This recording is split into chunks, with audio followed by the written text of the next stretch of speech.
show starts in 10, 9, 8, 7, 6, 5, 4, 3, 2, 1, go.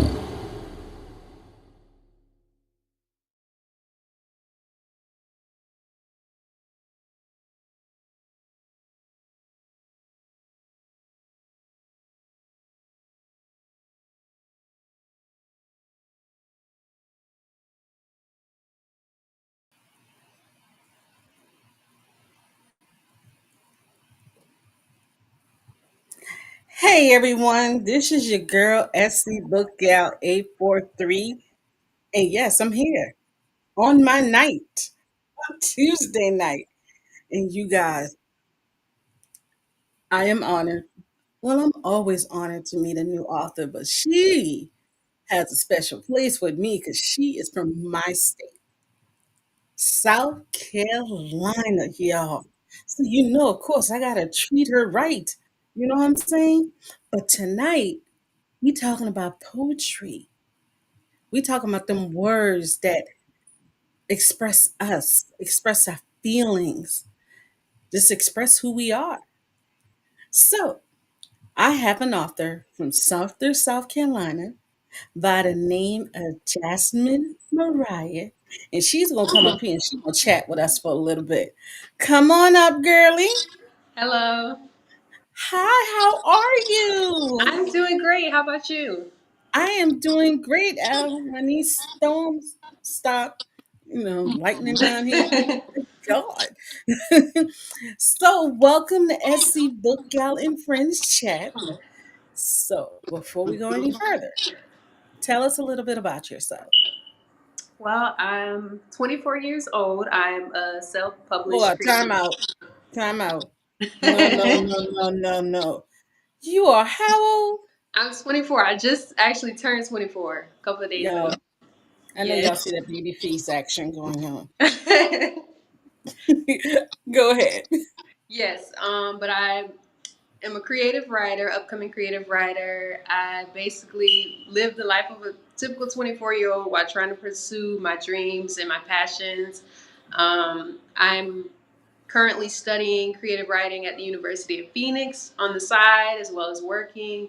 But poetry and writing alone and music, anything art creative has always been a passion of mine. So I'm, gradually exploring that day by day, slowly but surely.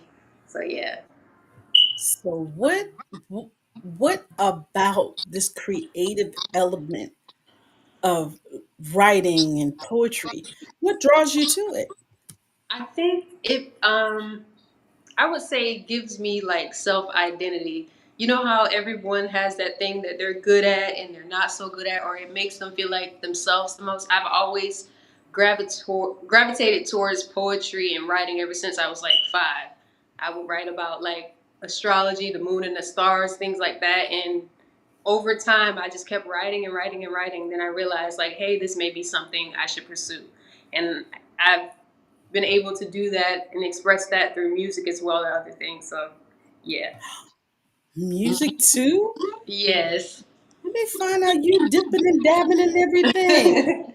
Yeah. And I do a little something every now and then. so, music, what genre are we talking about? Um, so lately, most recently, well, I started off with rap, but now I'm exploring like different genres, like soul, adding spoken word to my music. So, different spiritual based music, just all kind of gateways, no limit to it. Oh man, let me find out. So, Yeah. do you do like poetry reviews or anything along that line? Can you say that again? Do you do poetry reviews or anything along that line? I haven't. I'm like literally, I have experience with poetry, but I'm just now starting to like explore more stuff in terms of that. So I'm just playing with everything and seeing where it leads me to, basically. But yeah, I like that. yeah. I love it. When you have no plan, it seems like to me, it seems like sometimes when you don't have no plan, that is the plan Yeah, because it's things like I come have to you. it's a structure, but it's like a wild structure because you know how you have a plan, but God has something completely different.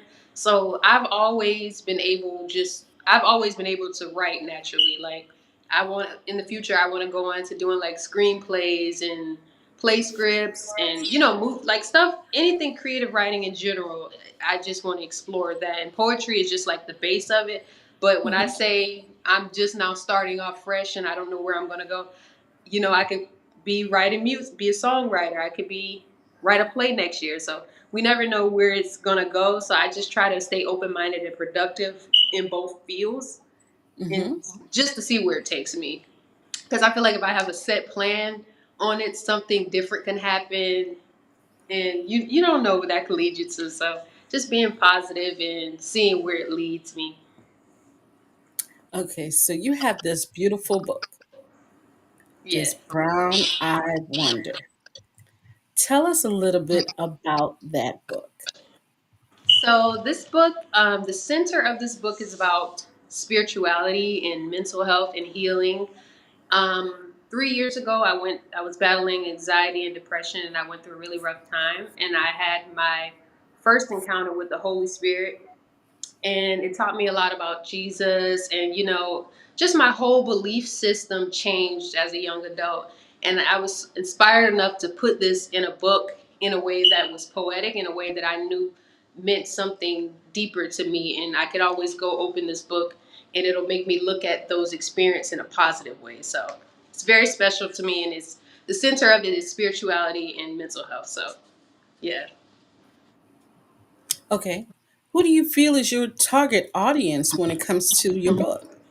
Um, I feel like my target audience would be, in general, anyone who loves poetry, obviously, but anybody dealing with mental health, or they just feel spiritually misaligned with things and need to find their center again. I feel like that this book will help with that, and it's so precise. You know how certain things you read you don't truly like catch on to or resonate. It doesn't resonate with you instantly. I feel like there's parts in this book that could resonate with anyone. So, um, the target audience could be someone dealing with, anxiety, or just someone looking to gain spiritual knowledge. It could apply to anybody. So that's what I think is so special about it. The cover is special, girl. I am loving this cover. Says a lot. Yes, Who the center of designed? the eye. I have a poem in the book called "You and I," and that's what inspired the cover. I was just like, what if I just do one eye? You know how they say keep your third eye open. I was like, let me explore and see what I can do with this. It originally was supposed to be my eye, but I didn't know how to get on the cover. But this that was the result of it. So I'm glad I made that decision. Did you create the cover or you had someone else create it for you? I collaborated with someone to help me create the cover. I told them what I needed, and we kind of just like tag teamed it, and something very simple. And I liked how the colors, the shades of brown mixed with each other, and that's how it turned out. So, yeah. So you gotta shout out whoever is your illustrator. Oh my goodness, this is so bad. I don't. It was like I don't remember the name of the person. But I found them on Fiverr, and we basically collaborated. I don't remember the name. I feel so bad. So sorry to the person, but they know I love them. I love and appreciate them. But yeah, we basically collabed on it, and shout out to them. I don't remember the name because I said this was 3 years ago. So Okay, okay. yeah. I can see that. I can see that. I can see that. So, what were you thinking when you were writing your book? What was going through you? Oh, What was your thought process of writing your book? everything was kind of okay, I know I'm writing this book, but the experience wise, the creativity, it was all kind of unpredictable. Like I'd be in a mood this day, and then I'd sit down and I'd write this out, and then I'd go back and read it and be like, okay, how can I apply this to the theme that I'm trying to portray in in the book. Like I said, I was dealing with mental health. So when I was writing this book, I was still going through these dark phases and stuff, and I really was trying to find a way to escape, and I did that creatively. So it was a lot of ups and downs, highs and lows, but I think near the end of writing the book, I found my center again. I was like, okay, so when I publish it, I'm not gonna feel how I was feel when I wrote it, but um, it was very special to finish it and just close that chapter. Even if I like get in a feeling now, I'll open the book back up and it'll just remind me of what I overcame. So yeah, that's basically how my creative process went when it came to writing the book.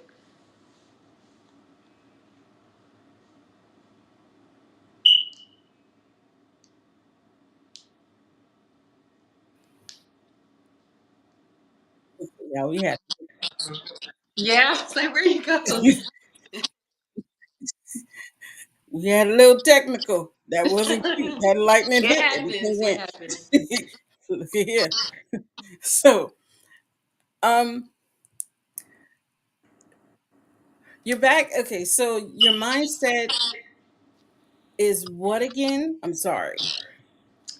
My mindset was basically at a place where it was just like I was still dealing with mental health things, so it was unpredictable. Some days I'd write one way, some days I'd feel this way, and I write something completely different. But near the ending, I was grateful that I was able to put all that together. And when I released it, I didn't have those feelings that I had when writing it. I think that happens with a lot of artists. Is like when they're asked about their, like, say you put out an album or something like that, and they ask, "Well, what made you write this?" And they really aren't in that same mental headspace anymore. So they're kind of like, "Well, this is how I felt, and that's it." So, like, it was a lot of spiritual highs and lows, but at the end, I found a way to bring it to a good wrap, like with gratitude, and I peacefully, released it. So yeah. So, out of all the poems in your book, which one poem is the one that helped you get through? Um, I'm gonna say the second poem that I have in my. It's a lot of them that are very dearly and special to me, but I'm gonna name two. So Okay. the first one is titled "Bright," and it's basically about being in this place of sorrow, and then you finally find Jesus, your center, and He makes these promises to you, and it fulfills your heart in a way that only you and Him will understand, because no one knows you like He knows you. So the name of that poem is titled "Bright," which when you order the book, you'll see what I'm talking about, and if hopefully it resonates with you. And then another, this is for all the Black girls. Another one is called "Fix My Hair." It's basically an analogy of a prayer to God, but I use references to me sitting in a chair and I'm me making requests to my hairdresser of like, God, this is what I want, but I'm speaking like he's a hairdresser, and my head is like my mind, asking him to fix, making that analogy, asking him to fix my mind, but I mean my hair, like he's the hairdresser. So I think people really like that one. There's a lot of them in there that I hold dearly, but those are two of my, I would say, favorites. All right. So, what would you say if God said, which one of your poems brings you closer to me? Or brings, yeah, I'm about to hit that little heartstring. I don't Which know. one would It's you so say? many. It's literally. Oh, okay. Let me think. I'm gonna say Okay, I'll give you three. Let's three. do three. Okay, Yeah. fine. So I would say the first two that I wrote, and then the third one is called the third. What was the third one called? I'm telling you, I wrote the book 3 years ago. The third one Listen. I would say is called "You and I." "You Hmm. and I" is basically coordinates with the illustration of the cover to "You and I," but I'm referring to me and God. And I think when I wrote that, I was speaking through His voice to me, like it was Him speaking to me. And the same as when I was saying, like, I had an encounter with Jesus and He validated His promises to me. I feel like that's another poem in there that indicated that, and that meant so much to me. So, "You and I" is another very beautiful poem to me. Well, I don't want to be the author. It's like, yeah, my poem's great, but to me, it's beautiful because of the experience behind it and what I was able to create from that experience. So, "You and I" is another one that I held dearly. I do have a poem in my poem "Bright." I mentioned my mother, Shanette, who also is a mental health advocate as well, and I shouted her out in Okay. that poem, so that meant a lot to me as well. Yeah. So who would you say is your biggest fan? That person say, "Oh my God, you did it! You did it! You did it!" Who would Um, be that person?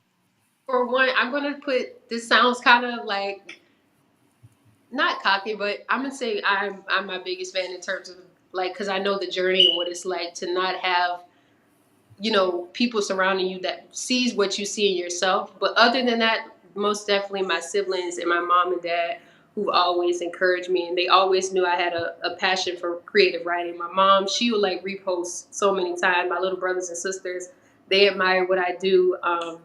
So definitely my family, for sure, my immediate household family that when I was going through the experience, those are the people that I was around at that time. So definitely my younger siblings, my mom and my dad.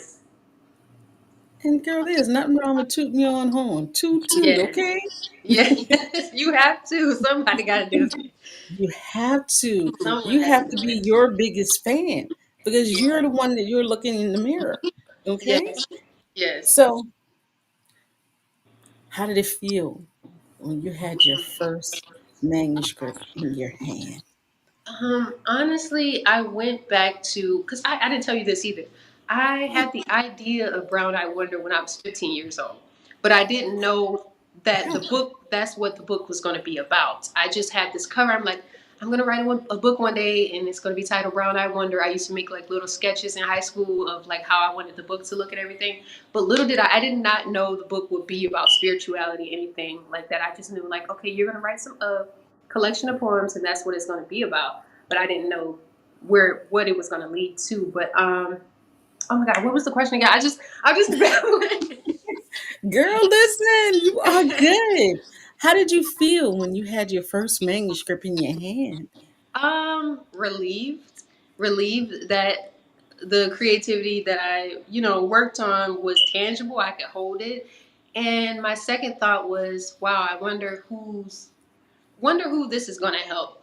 I'm like, this is the key to help somebody. It's 24 pages of some kind of goal that's going to heal and help somebody because it did the same for me. So those were my first two initial reactions, and then I immediately wanted to show my mom. I think the day I showed her, she lost it and she was just carrying on bad about it Oh, because I got the very first copy mailed to my address, and when I saw it I was like, oh, it's so pretty because when you're in the process of working on things it can get frustrating. You start overthinking, second guessing yourself. You don't know how it's going to turn out, but I was so proud of myself that I was able to pull that off.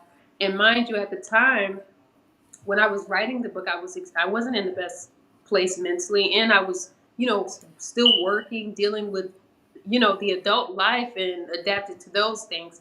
So when I was like, this is it. This is the start of my career as an author. Obviously, I think how I was telling you earlier, people when they hear that you're author, they expect you to be a billionaire or out of the blue or something.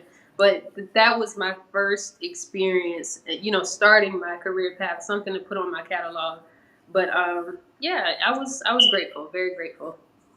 oh. So I should tell you, I know we talked ahead of time, but Yeah. I didn't tell you about my fun question. Okay. Okay. Okay. The fun question is I am a lover of music and I am a lover of television, Mhm. film, TV. Yes. Okay. So these questions are going to be about you, your book, Mhm. and we say entertainment. So, Okay. first question: what star? It can be an actress, musician, it can be anybody. Okay.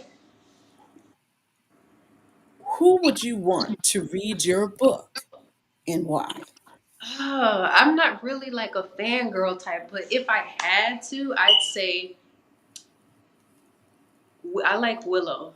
I love her music, and all of her music is about like spirituality, and she's very authentic.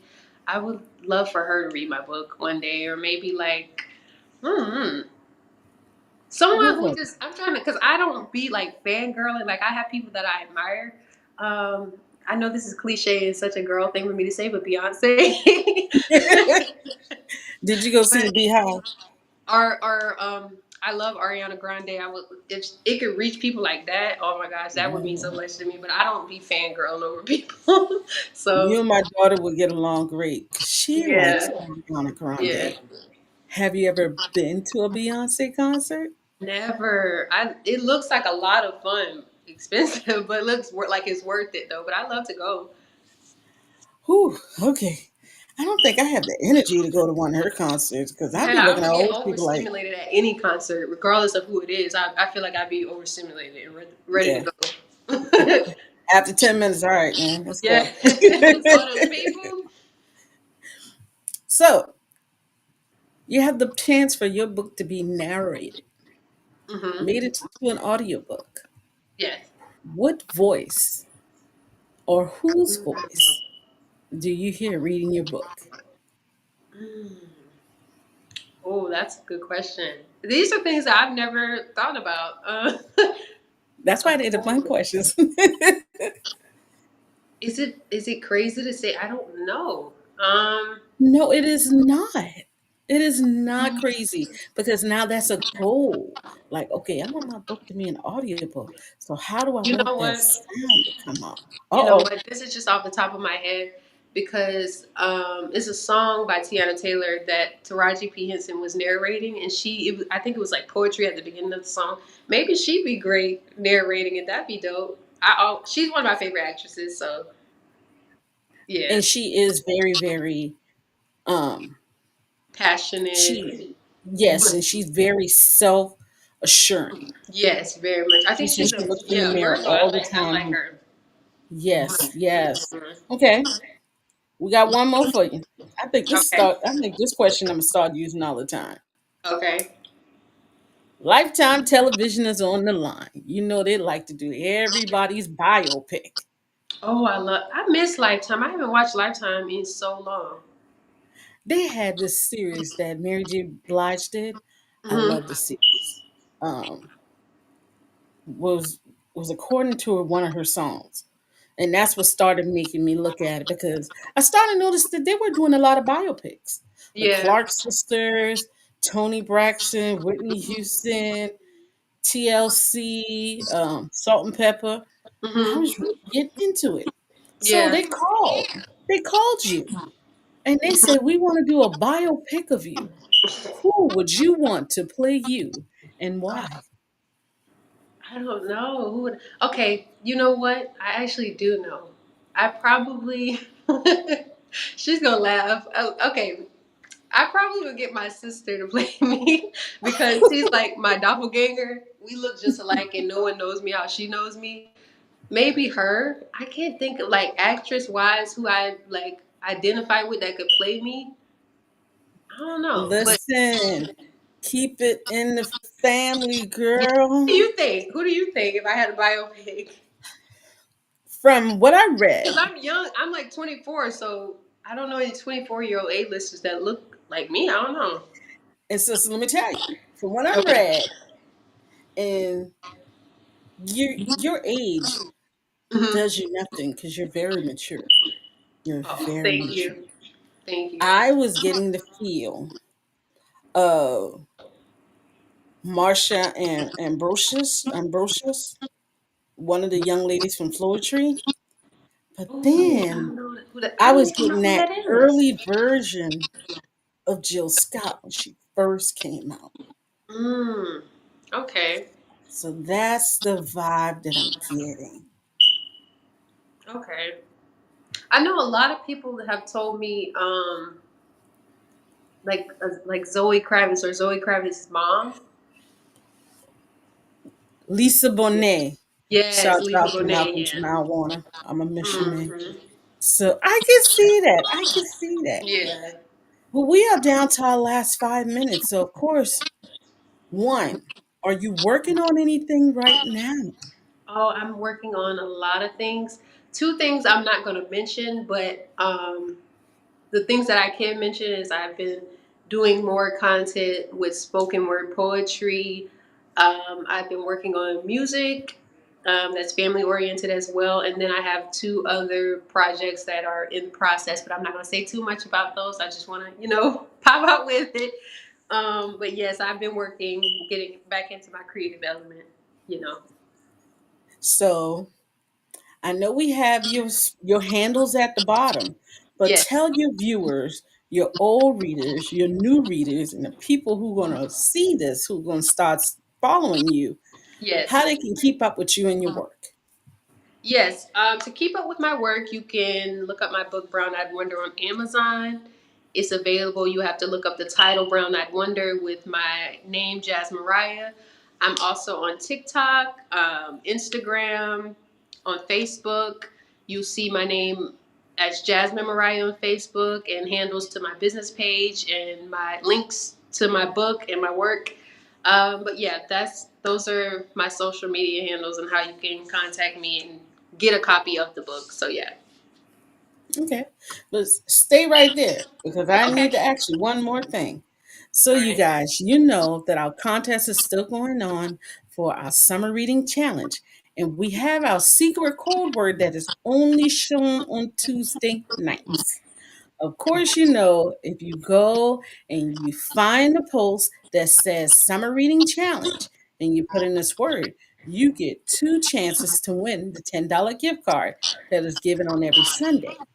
So I'm going to say tonight's secret word, and I'm going to ask Miss Mariah what that word means to her. So Okay. our secret word is wonder. So, Miss Mariah, what does the word wander mean to you? Yes. So wonder to me is an indication of hope, and um, it also represents to me, this is what it represents, like being a hero, like heroism, and just reaching for the stars and looking up in times where it feels like you're at a down place, just looking up and remaining hopeful and faithful. So that's what I'll say, wonder, because you think like, I wonder why, or I wish, or I wonder, this, that, and the third. And that's this gateway to imagination. That's a gateway to all kinds of possibilities, and you never know what wondering could lead you to. So that's what All I would say. right. Yep. That's what I'm talking about. You guys go grab Brown Eyed Girl by author Jazz Mariah that can be found on Amazon.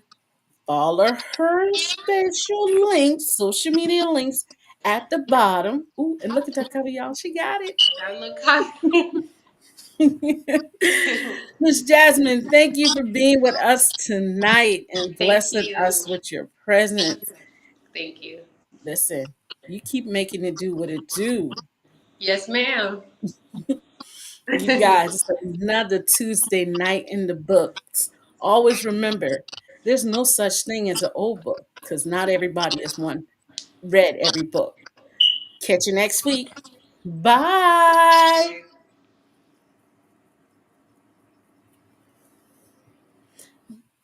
Get the book.